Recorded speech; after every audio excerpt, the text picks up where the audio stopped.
குலதெய்வம் ஒரு பெயர் அல்ல, ஒரு குடும்பத்தின் காவல்.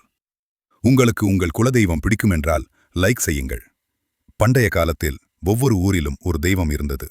அது பெரிய கோவில் தெய்வம் இல்லை, அது ஊரை காக்கும் தெய்வம்.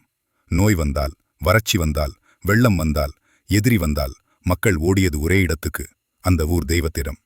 ஒரு நாள் ஒரு குடும்பம் பெரும் ஆபத்தில் சிக்கியது. அந்த நேரத்தில் அந்த தெய்வம் அவர்களை காப்பாற்றியது. அன்று முதல் இந்த தெய்வம்தான் எங்கள் சந்ததியின் காவல் என்று தீர்மானித்தார்கள். அதுதான் குலதெய்வம். குலதெய்வம் பிறந்த ஊரின் தெய்வமாக இருக்கலாம், மூதாதையரை கனவில் காப்பாற்றிய தெய்வமாக இருக்கலாம், தலைமுறைகள் வழிபட்ட தெய்வமாக இருக்கலாம். அதனால்தான் திருமணத்திற்கு முன்பும், குழந்தை பிறப்புக்கு முன்பும், புதிய வாழ்க்கைக்கு முன்பும் குலதெய்வத்தை முதலில் வணங்குகிறார்கள். ஏனெனில் குலதெய்வம் நம்பும் நம்பிக்கை மட்டுமல்ல, அது தலைமுறைகளின் பாதுகாப்பு.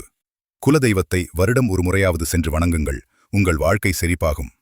உங்களது குலதெய்வம் எது என்று கமெண்ட் செய்துவிட்டு இந்த சேனலை சப்ஸ்கிரைப் செய்யுங்கள்.